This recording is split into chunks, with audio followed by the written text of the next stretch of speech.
আসসালামু আলাইকুম এভরিওয়ান, নিয়ে আসলাম তোমাদের জন্য মায়ের মৃত্যু সিজন 2 দ্বিতীয় পর্ব। আর ভিডিওটা যদি ইউটিউব চ্যানেল থেকে দেখে থাকো তাহলে অবশ্যই চ্যানেলটা সাবস্ক্রাইব করে দিও। আর যদি ফেসবুক পেজ থেকে দেখে থাকো তাহলে পেজটা অবশ্যই ফলো করে দিবা। ফেসবুক পেজের লিংক পিন কমেন্টে দেওয়া আছে। তো চলো বেশি কথা না বলে গল্প শুরু করা যাক। এদিকে আমার সৎ বাবা আর আমার সেই চাচাতো বোন দুজনেই তো অনেক খুশি। তারা তো জানে আমি জেলে আছি, তবে আমি আমার মায়ের খুনের প্রতিশোধ ঠিকই নিব। আমার সামনে ওরা আমার মাকে খুন করেছে আর আমি কিছুই করতে পারিনি। এই দুঃখ আমার রাতের ঘুম কেড়ে নিয়েছে। এদিকে রিয়া তার চাচা চাচিকে বলল আমি রনিকে কিভাবে বুঝাবো আমি ওকে ভালোবাসি। রিয়ার চাচি বলল দেখ মা, এভাবে আর সম্ভব না। রনি তোর জন্য অনেক কিছু করেছে, কিন্তু তুই রনির ভালোবাসাটা বুঝলি না। আর এখন বললে কি হবে? কিন্তু এটা ঠিক যে রনির মতো ছেলে তুই আর কখনোই পাবি না, যে কিনা তোকে নিঃস্বার্থভাবে অনেক বেশি ভালোবেসেছিল। রিয়া তার চাচির কথা শুনে আরো বেশি মন খারাপ করে এবং কান্না শুরু করে দেয়। চাচিকে উদ্দেশ্য করে বলল আমি যে করেই হোক রনিকে আমার করে নিব। আমি আবার মানুষের দুনিয়ায় যেতে চাই। চাচি তুমি দেখে নিও, রনিকে ঠিকই আবার আমার করে নিব। যত কষ্টই হোক না কেন আমি রনির কাছে যাব। রিয়া কান্না করতে করতে সে তার রুমে চলে গেল। রিয়ার চাচা বলল তুমি তোমার মেয়েকে বুঝাও, ও এখন চাইলেও আর মানুষের দুনিয়ায় যেতে পারবে না। রিয়ার চাচি বলল তোমার মেয়েকে তুমি বুঝাও, আমি পারবো না। তোমার মেয়ে কেমন জেদি সেটা তো তুমি ভালো করেই জানো। রিয়ার চাচা বলল যাই হোক, তুমি তোমার মেয়েকে কষ্ট করে বুঝাও, কারণ এখন যদি আবার সে মানুষের দুনিয়ায় যায় তাহলে তার পরীর ক্ষমতা হারাবে এবং সে সাধারণ মানুষের মতো হয়ে যাবে। এদিকে আমার সৎ বাবা আর চাচাতো বোনের ভিতরে তুমুল ঝগড়া লেগেছে। আমার চাচাতো বোন নাকি অন্য ছেলের দিকে নজর দিয়েছে। তাদের দুজনের মধ্যে একে অপরকে এখন শুধু সন্দেহ করে। তাদের প্রেম এখন আর সুখের নেই, আর সুখের হবেই বা কি করে? যাদের শুরুটা হয়েছে জেনা দিয়ে তাদের পরিবারের কি করে সুখ হবে? এদিকে মেঘলা ম্যাডাম আমাকে তাদের বাসায় নিয়ে আসলো। বাসাটা অনেক বড়, দেখে মনে হচ্ছে কোনো একটা রাজপ্রাসাদ। বাড়ির গেটের সামনে দিয়ে যেতে একটা দারোয়ান উঠে দাঁড়ালো। গাড়ির হর্ন বাজতেই গেটের দরজাটা খুলে দিল। গেটের দরজা খুলে ভেতরের দিকে যেতেই দেখলাম চারপাশে ফুলের বাগান। আমি সবকিছু দেখে অবাক হয়ে যাচ্ছি। আমি কোথায় আসলাম? গাড়ি থেকে নেমে দরজার সামনে দাঁড়ালাম। মেঘলা ম্যাডাম কলিং বেল দিল। কলিং বেল বাজার সাথে সাথেই কাজের বুয়া দরজাটা খুলে দিল। সামনে পা দিয়ে ঘরের ভেতরে ঢুকতেই কাজের বুয়া আমার দিকে হা করে তাকিয়ে আছে। আর আমি ভেতরে ঢুকে আরো বেশি অবাক হয়ে গেলাম। এটা কোনো রাজপ্রাসাদের চেয়ে কম না। মেঘলা ম্যাডাম তার আম্মুকে ডাকতে লাগলো। মেঘলা ম্যাডামের চিৎকার শুনে পাশের রুম থেকে ম্যাডামের আম্মু আসলো। এসে আমাকে দেখে তো একদৃষ্টিতে তাকিয়ে আছে, আর চোখ দিয়ে অঝরে শুধু পানি পড়ছে। আমি শুধু মনে মনে ভাবছি জানি না কেন মেঘলা ম্যাডামের আম্মু কান্না করছে, তবে দেখতে আমার অনেক খারাপ লাগতেছে। ওনার চোখের এমন কান্না দেখে আমারও কান্না পেল। নিজের অজান্তেই চোখ জোড়া অশ্রুতে ভিজে গেল। মেঘলা ম্যাডামের আম্মু দৌড়ে এসে কান্না করতে করতে আমাকে জড়িয়ে ধরে বলল, বাবা তুই এসেছিস? কোথায় ছিলি এতদিন? কিভাবে পারলি তুই তোর মাকে রেখে চলে যেতে? আমি বুঝতে পারছি তোর একটু অভিমান হয়েছে, তাই বলে তোর মাকে কিভাবে একা ফেলে চলে গেলি? মেঘলা ম্যাডামের আম্মুর মুখের কথাগুলো শুনে আমার মুখ থেকে কোনো কথাই আসছে না।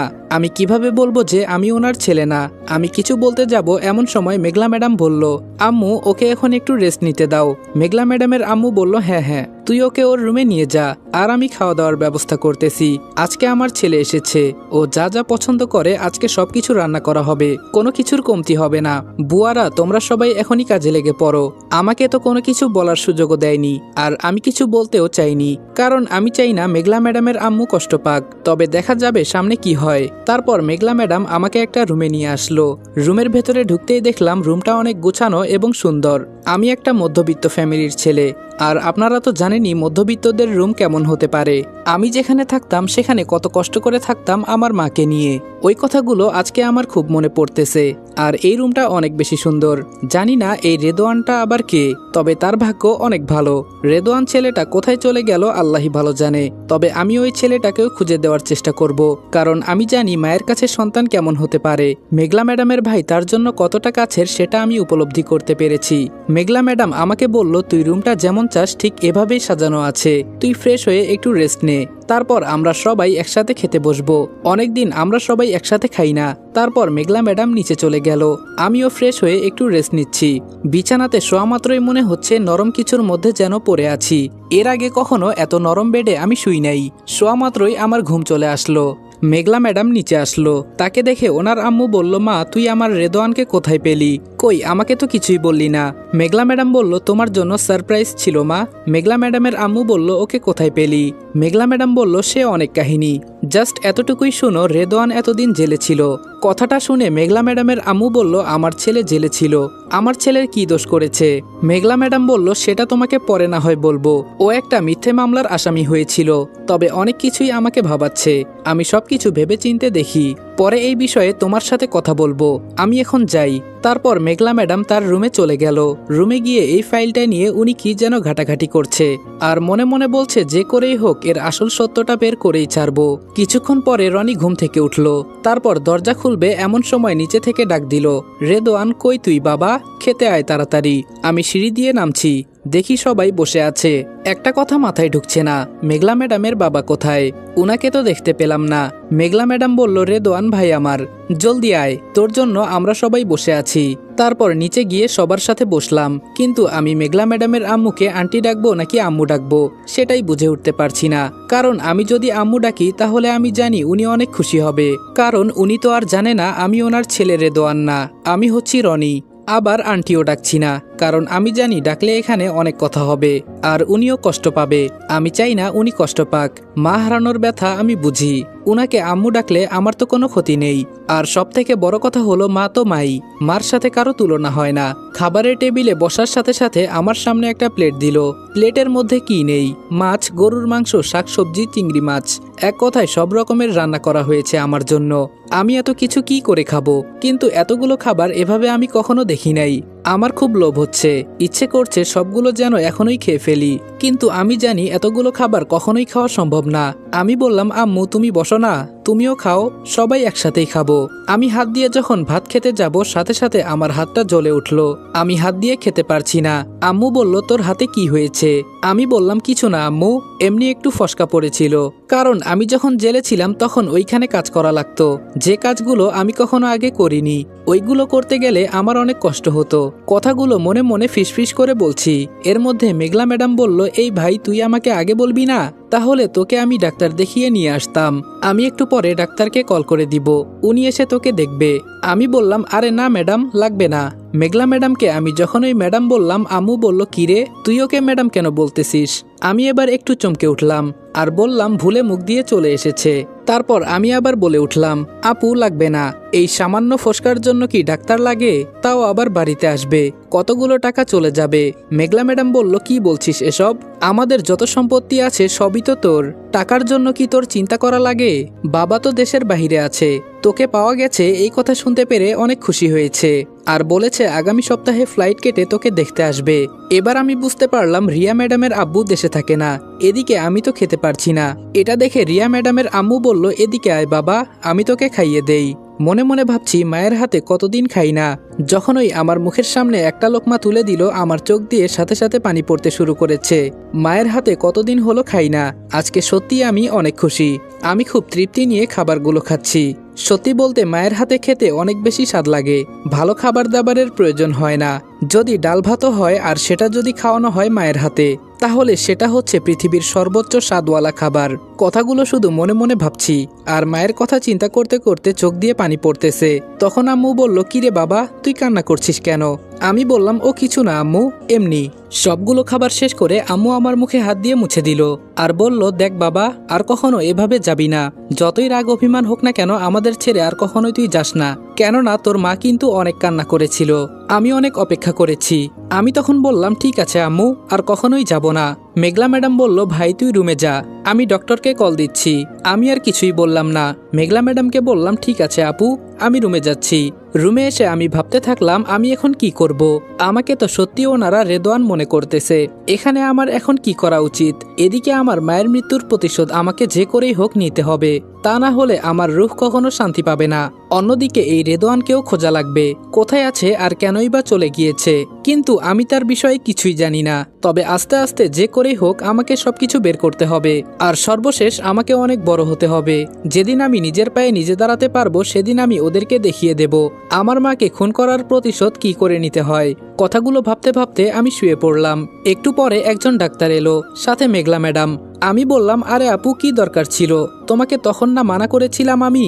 মেঘলা বলল, তোকে এত কথা বলতে বলি নাই, তোর হাত দেখা। তারপর আমি ডাক্তারকে হাত দেখালাম।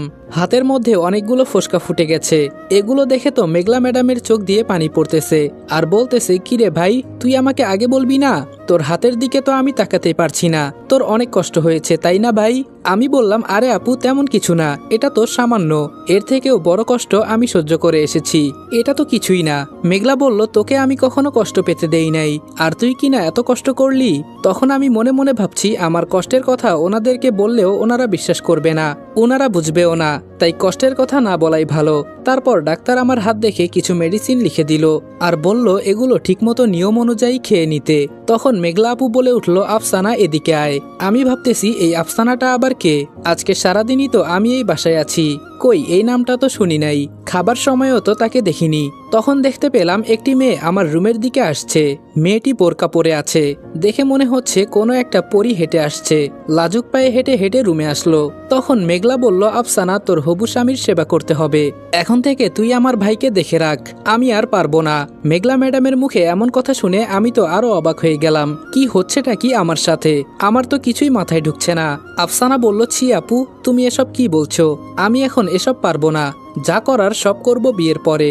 মেঘলা বলল, এই ভাই তুই ওকে একটু বুঝা, আমি তো এক দৃষ্টিতে আফসানার দিকে তাকিয়ে আছি। এত সুন্দর কি কোনো মেয়ে হতে পারে?